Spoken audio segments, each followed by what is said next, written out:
કેમ છો વિદ્યાર્થી મિત્રો? હું છું પ્રતીક સાગર અને આજે આપણે FY બીકોમ સેમિસ્ટર 2 ની અંદર યુનિટ નંબર 4 એટલે કે આ છેલ્લું યુનિટ ભણી રહ્યા છે. બરાબર?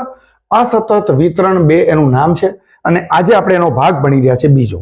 આગળ મેં એક ભાગ બનાવેલો છે, જો તમે ન જોયો હોય તો ડિસ્ક્રિપ્શનમાં તેની લિંક મૂકેલી છે, જોઈ લેજો. આપણે કીધું હતું આગળના ભાગમાં કે ઋણ દ્વિપદી વિતરણનું આ સૂત્ર છે અને આ સૂત્ર આપણે ગયા ભાગમાં ભણી ચૂક્યા છે. પરંતુ હવે મેઇન વાત એ છે કે આ ઋણ દ્વિપદી વિતરણ તો છે, પરંતુ હવે ગુણોત્તર વિતરણ જેને આપણે શોધવાનું છે તો એ ક્યારે મળે? તો કે જ્યારે n હોય, આ n આપણને 1 મળે. n શું મળે? 1 મળે તો એ ગુણોત્તર વિતરણનું સૂત્ર થઈ જાય. તો જોઈએ, સમજીએ શું કહેવા માંગુ છું. p of x કરી દેવાનો. હવે જ્યાં જ્યાં n હોય હું ત્યાં 1 મૂકું છું. 1 વત્તા x માઇનસ 1 c. આ n બરાબર મેં મૂક્યા 1 એટલે 1 ઓછા 1.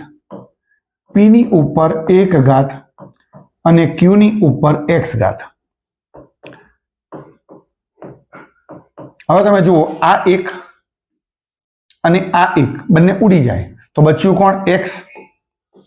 xc અને અહીંયા થઈ જશે 0, કારણ કે 1 માંથી 1 જાય એટલે 0 રહેશે. એ જ રીતે p ની ઉપર 1 ઘાત લખવાનો કોઈ મતલબ નથી એટલે p સીધો લખી દેવાનો અને q ની ઉપર x ઘાત આવું લખાય. તો આ આપણું ગુણોત્તર વિતરણનું સૂત્ર થયું. એક સૂત્ર હતું ઋણ દ્વિપદી વિતરણનું અને આ છે ગુણોત્તર વિતરણનું. તો આ સૂત્ર આપણે કોનું કીધું? ગુણોત્તર વિતરણનું સૂત્ર આપણે આને કહી શકાય. બરાબર? તો આનાથી આજે આપણે આખા બધા દાખલા ગણવાના છે. પણ ક્યારે આનો ઉપયોગ કરવાનો? n બરાબર 1 હોય ત્યારે જ. તો ચલો, સ્વાધ્યાયનો મેં 13મો દાખલો તમારા માટે લીધો છે. કોઈ પણ વિદ્યાર્થી નિશાન તાકી શકે, અહીંયા શબ્દ જોજો, નિશાન તાકી શકે તેની સંભાવના 0.6 છે. તે 5મા પ્રયત્ને પ્રથમવાર નિશાન તાકી શકે. પ્રથમવાર, જો એ શબ્દ આવ્યો છે એટલે કે પહેલી જ વારમાં એનું નિશાન તાકાઈ જાય, એની સંભાવનાની આપણે વાત કરવાની છે. તો નિશાન તાકી શકે એને આપણે સફળતા કહેવાની છે. એટલે p બરાબર કેટલી સંભાવના આપેલી છે આપણને? 0.6. માટે q બરાબર 1 માઇનસ p બરાબર 1 માઇનસ 0.6 માટે q બરાબર 0.4. તો એક આપણને કામની વસ્તુ અને આ બીજી કામની વસ્તુ મળી ગઈ. હવે આપણને કીધું છે 5મા પ્રયત્ને એટલે સફળતા અને નિષ્ફળતા એટલે કે n વત્તા x બરાબર કેટલામો પ્રયત્ન કીધો છે? 5મો પ્રયત્ન કીધો છે. પ્રથમવાર નિશાન તાકી શકે એટલે કે n બરાબર કેટલા? 1. અને જ્યારે n બરાબર 1 આવે એટલે ગુણોત્તર વિતરણ વાળું સૂત્ર મૂકવાનું. બરાબર? ચલો, માટે x બરાબર કેટલા? તો 5 માંથી 1 જાય, 5 માંથી આ 1 જાય તો x બચે. માટે x બરાબર કેટલા મળ્યા? 4 મળ્યા. બરાબર? તો અહીંયા આપણને 1 2 3 4 આ 5મી વસ્તુ બરાબર છે, એટલી વસ્તુ આપણને મળી ગઈ. આ મળી ગઈ, પણ આનું આપણને કોઈ કામ છે નહીં. આપણને આ 1 2 આ 3 અને આ 4 નું કામ આમાં પડે, ગુણોત્તર વિતરણ હોય ત્યારે. તો લખીએ 5મા પ્રયત્ને, 5મા પ્રયત્ને પ્રથમવાર નિશાન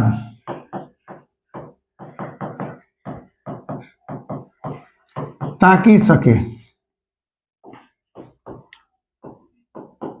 તેની સંભાવના બરાબર p of x. હવે સૂત્ર ગુણોત્તર વિતરણનું મૂકીશું એટલે કે p ની ઉપર કોઈ એક જ ઘાત અને q ની ઉપર x ઘાત. બસ આટલું નાનું સૂત્ર વાપરવાનું છે. હવે જ્યાં જ્યાં x છે ત્યાં આપણે 4 મૂકીશું એટલે p of 4 અને p બરાબર આપણને કેટલો મળ્યો છે? 0.6 અને q બરાબર કેટલા છે? તો કે 0.4 અને x બરાબર આપણે મૂકવાનો છે 4. ચલો, 0.6 ગુણાકાર લઈ લઈએ બધાનો ગુણ્યા 0.4 ની 4 ઘાત 0.0256 આ બેનો ગુણાકાર કરીશું એટલે આનો જવાબ આપણને મળી જશે 0.6 ગુણ્યા 0.0256 એટલે 0.01536. અહીંયા 5 આંકડે જવાબ પૂરો થઈ જાય છે એટલે આપણે પૂરેપૂરો જવાબ લખી દીધો છે.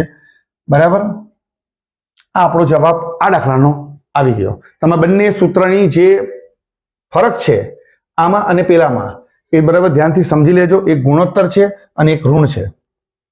સ્વાધ્યાયનો 15મો દાખલો આપણે બીજો લીધો છે. કેરીના એક ડગલામાં 50% કેરીઓ મીઠી છે. કેટલી મીઠી છે? 50%. એનો મતલબ કે 50% ખાટી હશે. ત્રીજી કેરી ચાખવાથી તેને પ્રથમ મીઠી કેરી મળે. જો અહીંયા શબ્દ શું કીધો છે? પ્રથમ મીઠી કેરી મળે.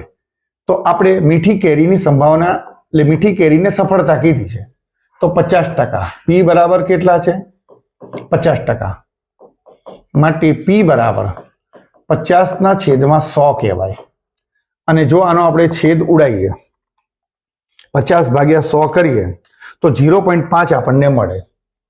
એટલે પી બરાબર 0.5. આપણને એક વસ્તુ મળી ગઈ.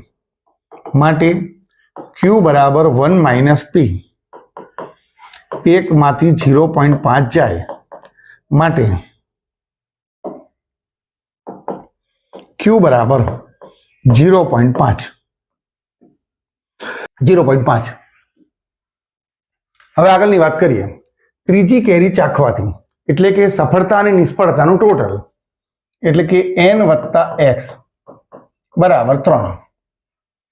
અને n બરાબર આપણને કીધું છે કે પ્રથમ મીઠી કેરી તો n બરાબર કેટલું આવ્યું? 1.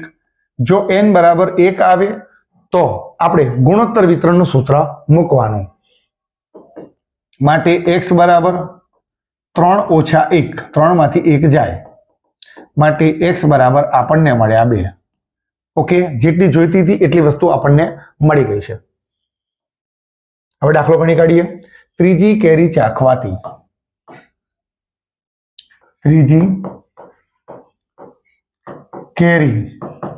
ચાખવાથી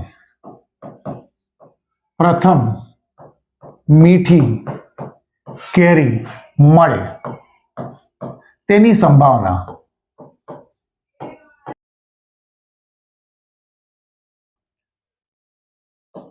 P of x બરાબર P ની ઉપર 1 ઘાત અને Q ની ઉપર x ઘાત. આ સૂત્ર કેમ વાપર્યું ખ્યાલ આવી ગયો હશે. કારણ કે n બરાબર આપણને કેટલા મળ્યા છે? 1 મળ્યા છે.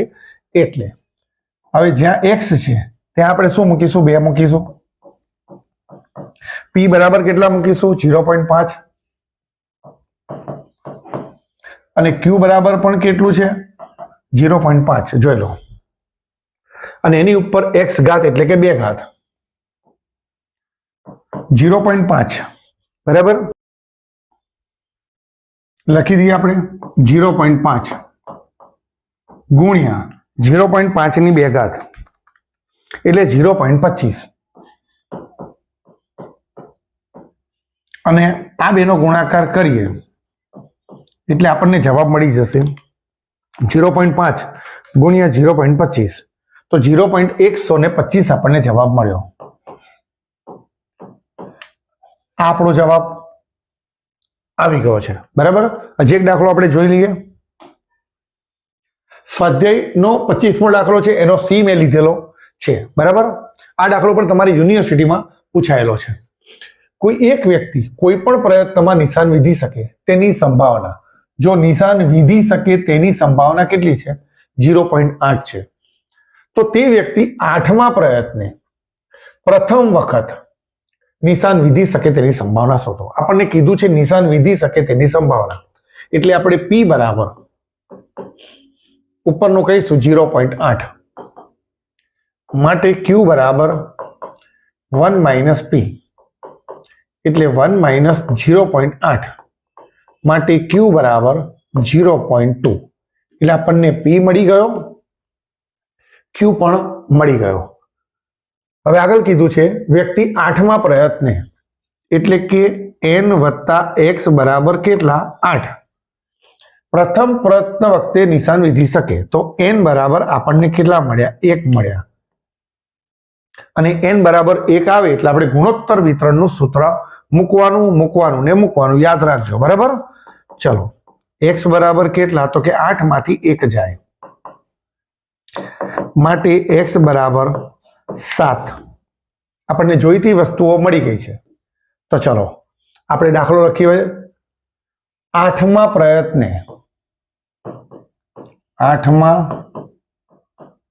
પ્રયત્ને પ્રથમ વખત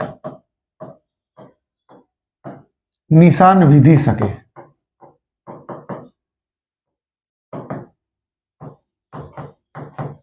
તેની સંભાવના બરાબર p of x બરાબર p ની 1 ઘાત q ની x ઘાત. x બરાબર આપણે મૂકીશું 7. કેટલા મૂકવાના છે? 7 મૂકવાના છે. p બરાબર આપણે મૂકીશું 0.8 અને q બરાબર 0.2 અને x બરાબર મૂકીશું 7 બરાબર 0.8 ગુણ્યા 0.2 ની 7 ઘાત. બહુ જ મોટો જવાબ છે, જોઈ લેજો. 0 0 0 0 1 2 8 આ રીતે લખવાનું છે. પછી 4 જ આંકડા લખશો તો 0 0 0 જ આવશે, એટલે આખું લખવું પડશે. બરાબર? હવે આનો ગુણાકાર આપણે કરી કાઢીએ.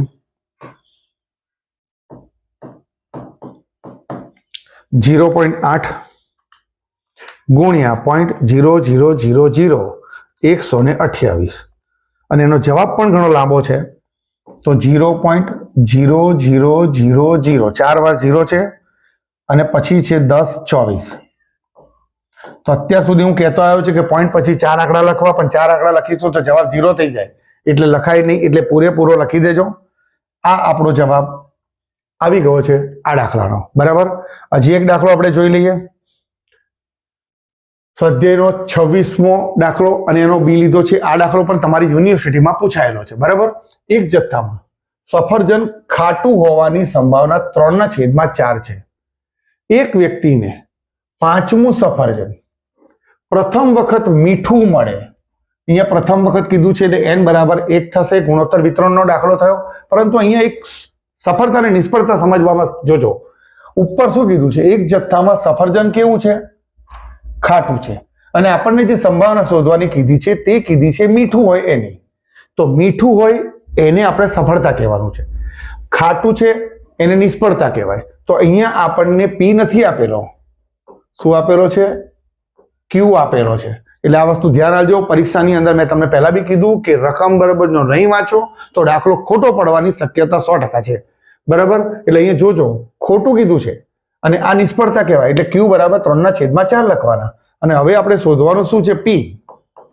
તો p એટલે 1 - q 1 - 3/4 બરાબર 4 લસામાં જાય, 4 × 4 અને -3 માટે p બરાબર 1/4. તો q આપેલો છે અને એના પરથી આપણે p શોધ્યો. અત્યાર સુધી બધા દાખલા મેં તમને ગણાયા તે p આપેલો હતો અને q શોધેલો. આ જ દાખલો ખૂબ જ અગત્યનો છે. આવો જ દાખલો જો તમારી યુનિવર્સિટીમાં પૂછાય તો તકલીફ થઈ શકે છે. બરાબર? ચલો હવે આગળ શું કીધું છે? 5મું સફરજન એટલે સફળતા અને નિષ્ફળતા એના બરાબર કેટલું છે? 5 છે. અને પ્રથમ વખત કીધું છે એટલે n બરાબર કેટલા? 1 અને n બરાબર 1 આવે એટલે ગુણોત્તર વિતરણ લેવાનો. માટે x બરાબર કેટલા લઈશું? તો કે 5 માંથી 1 જાય એટલે x બરાબર કેટલા મળશે? 4 મળશે. તો આપણને જોઈતી બધી વસ્તુઓ આપણને મળી ગઈ છે. હવે આપણે દાખલાની રકમમાં લખીએ છીએ. 5મું સફરજન, 5મું સફરજન પ્રથમ વખત મીઠું મળે તેની સંભાવના બરાબર p of x બરાબર p ની 1 ઘાત q ની x ઘાત. બરાબર? જ્યાં x છે તે આપણે 4 મૂકીએ છીએ પી બરાબર કેટલા છે? તો કે પી બરાબર 1/4 છે. તો અહીંયા લખીશું 1/4 અને ક્યુ બરાબર કેટલા છે? તો કે 3/4. તો અહીંયા લખ્યા આપણે 3/4 અને એક્સ બરાબર 4 છે. બરાબર 1/4 ગુણ્યા 3/4 81 અને 4/4 256. ઉપરનો ગુણાકાર 81 અને નીચેનો ગુણાકાર 256 ગુણ્યા 4 એટલે 1024. માટે 81 ને 1024 વડે ભાગીશું તો આપણો જવાબ બનશે 0.0791. આપણો જવાબ આવી ગયો. ખૂબ જ અગત્યનો દાખલો છે, સમજજો વિદ્યાર્થી મિત્રો. અને જો આ દાખલા તમને બરાબર આવડી ગયા હોય, સમજણ પડી ગઈ હોય તો બીજા મિત્રોને શેર કરવાનું ભૂલશો નહીં. જેટલા વધારે વિદ્યાર્થી જોશે તેટલો જ મારો ઉત્સાહ વધારે વિડીયો બનાવવાનો થશે. થેન્ક યુ વિદ્યાર્થી મિત્રો. Thank you so much.